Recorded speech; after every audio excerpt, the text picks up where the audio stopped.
Assalamualaikum warahmatullahi wabarakatuh. Selamat pagi anak-anak. Hari ini kita akan mulai materi yang baru. Hari ini tentang pihak-pihak yang membutuhkan informasi akuntansi. Nah, kalian bisa melihat PowerPoint yang telah Bu Aina siapkan ini, dan jika ada yang memang perlu dicatat, bisa kalian catat. Kita mulai ya. Nah, ini ada pengertian akuntansi itu ada 4 pendapat. Yang pertama dari American Accounting Association, kemudian yang kedua ada ACPA, terus Niswonger, Fest and Warren, dan Artiluas. Nah, itu yang ini satu persatu ini bisa kalian baca di buku paket yang telah Bu Aina berikan ya minggu lalu. Jadi kalian bisa membaca terlebih dahulu satu persatu. Jika sudah, maka hal-hal penting yang bisa kalian catat silakan dicatat di dalam buku catatan.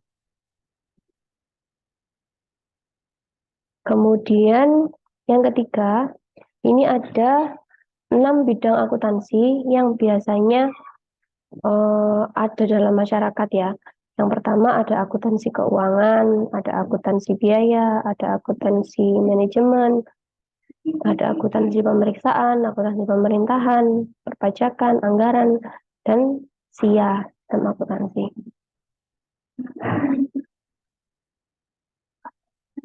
Nah, ada dua pihak yang membutuhkan informasi, yaitu pihak internal dan pihak eksternal. Kalau pihak internal itu biasanya kan perusahaan dari pihak manajemen untuk menentukan resolusi-resolusi agar perusahaan itu semakin bisa lebih maju di tahun berikutnya. Kalau pihak eksternal itu bisa dari pemerintah, dari masyarakat. Kalau pemerintah itu gunanya untuk seberapa banyak pajak yang akan kita bayarkan kepada pemerintah dari penghasilan yang telah didapatkan oleh perusahaan. Kemudian selanjutnya ada profesi akuntansi. Nah, ini ada 4. Yang pertama akuntan publik, akuntan internal, akuntan pemerintah, dan akuntan pendidik. Ini contoh-contohnya atau penjelasannya, kalian bisa buka buku paketnya langsung, di situ sudah ada penjelasan.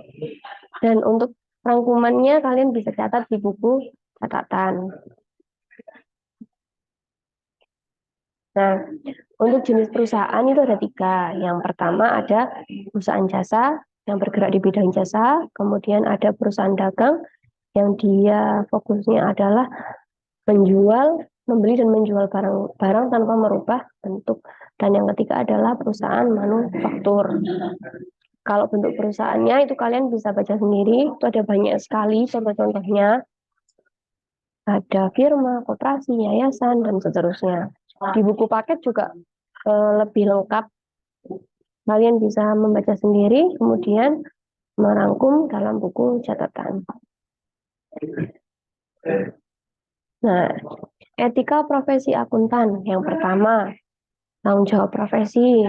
2, kepentingan publik, integritas, objektivitas, kompetensi dan kehati-hatian, kerahasiaan, dan perilaku profesional.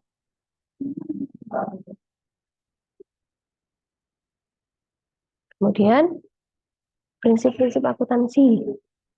Prinsip akuntansi itu adalah pedoman dan tata cara pecantuman umum yang berlaku agar berguna bagi semua pihak yang berkepentingan.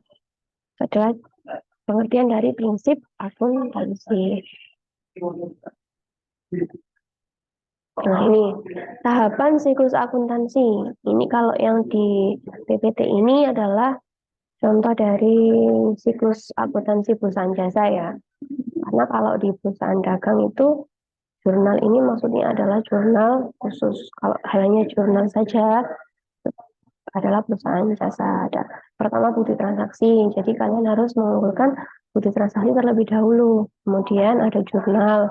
Setelah membuat jurnal, membuat buku besar. Kemudian dari buku besar itu direkap ke dalam neraca saldo. Nah, dari neraca saldo akan muncul data penyesuaian.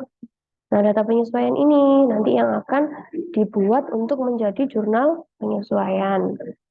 Nah, setelah membuat jurnal penyesuaian, itu nanti akan ada worksheet. Ini kurang ya tanda panahnya ya. Ada worksheet atau kertas kerja, kemudian ada laporan keuangan dan jurnal penutup. Terbalik ini ya. Oke, dari sini apa ada pertanyaan? Jika tidak ada, maka Bu Aina akhiri. Assalamualaikum warahmatullahi wabarakatuh.